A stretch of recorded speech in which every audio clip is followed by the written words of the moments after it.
ఈ హే రామ హే రావణ అనే మాటలు, ఈ హే రామ హే రావణ అన్నవాడు విచ్చలవిడిగా నోటికొచ్చినట్టు ఎవరిని పడితే వాళ్ళు మాట్లాడుతూ ఉంటే, ఈ కట్ పీస్ సూట్ గాడు, అది సూటో తెలీదు, టైయో తెలీదు, ఆ టై అర సూట్ వేసుకున్నవాడు ఒకడు బయలుదేరాడు. రాష్ట్రంలో గత వారం రోజులుగా 10 రోజులుగా జరుగుతున్న పరిణామాలు అందరూ చూస్తూ ఉంటారు. రాష్ట్రంలో మత ఘర్షణలకి గతంలో హైదరాబాద్ లో ఎలాగైతే మత ఘర్షణలు చెలరేగాయో అటువంటి మత ఘర్షణలు చేయడానికి పెద్ద ఎత్తున కుట్రలు చేస్తా ఉన్నారు. ఆ కుట్రలో భాగంగా ఈ హే రామ హే రావణ అనే మాటలు, ఈ హే రామ హే రావణ అన్నవాడు విచ్చలవిడిగా నోటికొచ్చినట్టు ఎవరిని పడితే వాళ్ళు మాట్లాడుతూ ఉంటే, ఈ కట్ పీస్ సూట్ గాడు, అది సూటో తెలీదు, టైయో తెలీదు, అర టై అర సూట్ వేసుకున్నవాడు ఒకడు బయలుదేరాడు, జాడా శ్రావణ్ అని చెప్పి. ఈ కట్ పీస్ సూట్ గాడు వీడు మాట్లాడుతున్నది ఏంటి ఈ రోజు దాకా? అసలు ఏలూరులో సభ ఎందుకు పెట్టారు? ఏలూరులో ఆ సభ పెట్టిన తర్వాత ఆ సభ యొక్క సారాంశం ఏమవ్వాలా? సాధారణంగా క్రైస్తవులకో, దళిత క్రైస్తవులకో, దళితులకో వారి క్షేమార్థం, వారి గురించి వారికి ఉపయోగపడేటువంటి అంశాల మీద ప్రసంగాలు సాగాలి. ఆ ప్రసంగాలు ఎంతసేపు పవన్ కళ్యాణ్ గారిని, చంద్రబాబు నాయుడు గారిని విడదీసేద్దామనే ప్రసంగాలే తప్ప పవన్ కళ్యాణ్ గారిని దూషించడమే పనిగా పెట్టుకునే ప్రసంగాలు తప్ప అందులో ఎక్కడా కూడా ఒక క్రైస్తవుడికి కానీ, ఒక దళిత క్రైస్తవుడికి కానీ, ఒక దళితులకు కానీ ఉపయోగపడే అంశం ఒకటైనా ఉందా అని చెప్పి నేను ఈ హాఫ్ కట్ పీస్ సూట్ గాని అడుగుతా ఉన్నాను. ఈ హాఫ్ కట్ పీస్ సూటు ఒక లైన్ మ్యాన్గా తండ్రి ఉన్నటువంటి వ్యక్తి పోయిన ఎలక్షన్లో జగన్ ఓడించడానికి 25 కోట్లు ఖర్చు పెట్టారని చెప్తా ఉన్నాడు. ఈ 25 కోట్లు ఎక్కడి నుంచి వచ్చాయి అని అడిగితే అతను పవన్ కళ్యాణ్ గారికి డబ్బులు ఎందుకు వచ్చాయి, 100 రోజులు అంటే హీరో ఎవరన్నా 100 రోజులు షూటింగ్లో పాల్గొంటాడు ఎక్కడన్నా హీరో?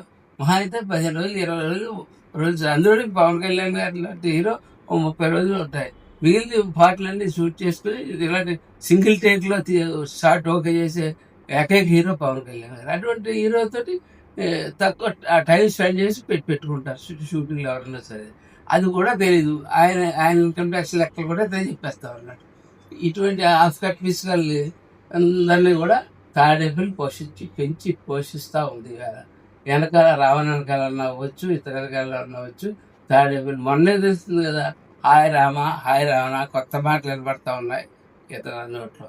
నేను చెప్తా ఉన్నాను, రాజ్యాలు కోసం రక్తపాతాలు జరిగిన రోజులు చూసాం, సైన్యం వెళ్ళి దెబ్బలాడుకోవడం చూసాం. అలాగే రాజ్యాల కోసం ప్రజలను మనం చేసుకుని ఓట్లు వేయించుకుని నెగ్గించుకుని రాజ్యాలు చూసాం. అంతేగాని మతాల మధ్యన చిచ్చు పెట్టి, మతాలకి కులాలకి చిచ్చు పెట్టి ఈ యొక్క రాజకీయం మొట్టమొదటిసారిగా ఈ రాష్ట్రంలో ఇప్పుడే చూస్తా ఉన్నాం. క్రైస్తవులు అందరూ కూడా, నేను నా మిత్ర క్రైస్తవులు చాలా మంది నాతో మాట్లాడుతూ చెప్తా ఉన్నారు, మేము మా జాతిని మేము ఒక ప్రేమ స్వరూపమైనటువంటి యేసు ప్రభు దాంట్లో మేము ఉంటే మమ్మల్ని ఇటువంటి రొచ్చులోకి లాగి ప్రయత్నం ఎందుకు చేస్తున్నారు వీళ్ళంతా కలిసి? దయచేసి వీటికి మిగిలినట్లు ఎవరో కలగ చేసుకోండి, వీళ్ళందరూ కలగ చేసుకుని సరిగ్గా జవాబు చెప్పండి వాళ్ళకి. మా మతానికి, మా కులానికి, మా దైవానికి ఈ గొడవలకి ఎటువంటి సంబంధం లేదని చెప్పి అనేక మంది మా క్రైస్తవ సోదరులు చెప్తా ఉన్నారు. కోర్టుల్లో ఏమి చేయలేదు ఈ శ్రావణ అన్న. లాయర్కి తక్కువ, బెయిల్కి ఎక్కువ. ఒక బెయిల్ కూడా ఒకటి తెచ్చి స్థాయి ఉన్న లాయర్గా వీళ్ళంతా కలిసి వెనకాల ఉన్నటువంటి ఎవరైతే తాడేపల్లి ఉన్నదో ఖాళీగా ఉన్న జగన్మోహన్ రెడ్డి అంటే కో బ్యాచ్ ఏదైతే ఉందో ఆ బ్యాచ్ చేస్తున్నటువంటి పనులు అని చెప్పి ప్రజలు చాలా ఈజీగా కనపడతారు.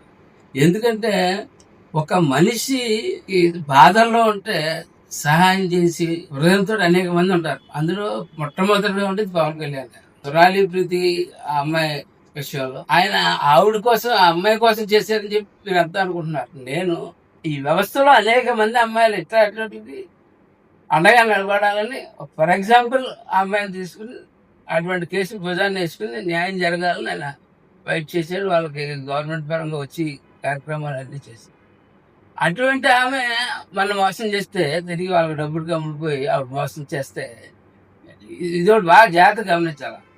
రేపు పొద్దుట ఎవరన్నా దయతో ఎవరికన్నా సాయం చేద్దామని ఒక అడుగు ముందుకు వేయాలనుకున్న వాళ్ళకి వాళ్ళ పరిస్థితి ఏంటి అంటే, మీరు డబ్బుతోటి అంత బాధలో ఉన్న ఆ తల్లిని తోటి మాట్లాడించి డబ్బుతో కొట్టించి భయపెట్టో ఆవిడతోటి పవన్ కళ్యాణ్ గారి మీద కేసు పెట్టించి అంటే అది దోషి. అసలు పవన్ కళ్యాణ్ గారు అప్పుడు ఏమైనా పరిపాలనలో ఉన్నారా, ఏమైనా ఉన్నారా? ఆయన ఏ రకంగా దోషి అవుతాడు? ఆయన సహాయం చేసేవాడు దోషి అవుతాడా? అండగా నిలబడ్డవాడు దోషి అవుతాడా? అది చాలా ఆశ్చర్యంగా ఉంది. ఇది ఎగ్జాంపుల్ ఇది ఎలా అవుతుందంటే, ఇది రేపు పొద్దుట ఎవరికైనా సహాయం చేయాలన్నా, ఎవరికైనా అండగా ఉండాలన్నా రేపు ఒక రకమైన భయం. అంటే ఇలా సహాయం చేస్తే అండగా ఉంటే మన మీద రేపు పొద్దున ఆందోళన కేసులు పెట్టిస్తారా అనేటువంటి ఒక రకమైన భయాన్ని ప్రజల్లో తయారు చేస్తూ ఉన్నారు. నేను ప్రజలకు ఒకటే నిర్ణయించుకుంటా ఉన్నాను. మీరు గత 5 సంవత్సరాల పరిపాలన చూశారు, వ్యవస్థలను విచారణ చేశారు. ఎక్కడన్నా సరే డబ్బులు వచ్చిపోయి దొంగలు చూశాను, ఇంకో రకంగా దౌర్జన్యం చేసి దొంగలు చూశాను అని వ్యవస్థలను సర్వనాశనం చేసి వెళ్ళిపోతే, వ్యవస్థలను నిర్వీర్యమైపోయిన వ్యవస్థలను బాగు చేయడానికే 5 సంవత్సరాల సమయం సరిపోతే పరిస్థితిలో మీరు పెట్టింది.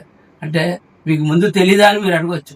నిజంగా ఇంత దారుణం ఏదో అవినీతికి పాల్పడ్డారు, అడ్డగోలుగా దోచుకున్నారు అన్నదే అనుకున్నాం. కానీ మేము పరిపాలనలోకి వచ్చాక చూస్తే ఏ వ్యవస్థ కూడా దాని పరమైన రికార్డుల్లో దాని పక్కన ఎంబుక్కులు చూస్తే అక్కడ రికార్డ్ చేద్దాం అంటే ఎంబుక్కులు చూస్తే ఎంబుక్కుల్లో పేజీలు తీపిసిన ఎంబుక్కులు ఇంజనీరింగ్ సైడ్లోకి వెళ్తలోకి, అలా హౌసింగ్ సైడ్లోకి వెళ్తలోకి ఒక సైడ్ నింపేసి రకరకాలుగా ఎత్తర చేసేసి టోటల్ వ్యవస్థలను భ్రష్టు పట్టించి సర్వనాశనం చేశారు. ఈ వ్యవస్థల రిపేర్కే చాలా కాలం పడతా ఉంది దానికి. అయినా సరే అనుభవం గల చంద్రబాబు నాయుడు గారు, ఎంతో మంచి హృదయం గల పవన్ కళ్యాణ్ గారు ఇద్దరు కలిసి కేంద్రం నుంచి కూడా పెద్ద ఎత్తున నిధులు తెచ్చి వాళ్ళ రాష్ట్రంలో కనెక్టివిటీ కల్పించారు. ప్రతి చోట రోడ్లో ఒక చోట నుంచి చోట వెళ్ళాలంటే కనెక్టివిటీ కల్పించారు. తెల్లారిలోకి ప్రశ్నిస్తూ ఉన్నారు. తెల్లారిలోకి చెప్పుకుంటా పోతే ఈ సంక్షేమ కార్యక్రమం అనేక చేస్తా ఉన్నారు. కానీ ప్రధానమైన లక్ష్యం ఏంటంటే, క్రైస్తవ సోదరులందరికీ కూడా మనం అనేక సంవత్సరాలు మనం కలిసి పక్కన వెళ్ళాం. రాను కొంతమంది నా కుటుంబంలోనే కొంతమంది క్రైస్తవ మతం తీసుకున్నారు. క్రైస్తవ మతం వాళ్ళకి నచ్చిన మతం వాళ్ళు తీసుకుంటారు. అసలు సనాతన ధర్మం అంటే అసలు యూస్లెస్లో ఇవి ఆఫీస్ కట్టుకాడికి సనాతన ధర్మం అంటే ఏంటో తెలుసా? అసలు ఈ మతాలు పుట్టకముందే పుట్టినటువంటిది సనాతన ధర్మం. ఆ సనాతన ధర్మం తర్వాతే మతాలు పుట్టాయి. అది ఎవరైనా సరే ముందు తెలుసుకుని, సనాతన ధర్మం అంటే మీరు ఏదేదో అర్థాలు తీసేసి, ఏదేదో మాట్లాడేసి, ఏదేదో లెక్కలు వేసేసి, ఏదేదో ముద్ర వేసేవద్దని చెప్తా ఉన్నారు. సనాతన ధర్మం ముందు పుట్టిందా, మతాలు ముందు పుట్టాయా అన్నది ముందు మీరు క్లారిటీ తెచ్చుకోవాల్సిందిగా నేను మీ అందరికీ కోరుకుంటూ, అలాగే ఈ శ్రావణ్, అలాగే ఈ రావణ్, ఇలాంటి ఆఫ్ఘనిస్తా శ్రావణ్ ఇటువంటి వ్యక్తులు, వాళ్ళు ప్రోత్సహిస్తున్న ప్రకాశ్ రాజ్ లాంటి కొడుకులు కూడా చాలా తీవ్రమైన వారిని కూడా జరుగుతుంది.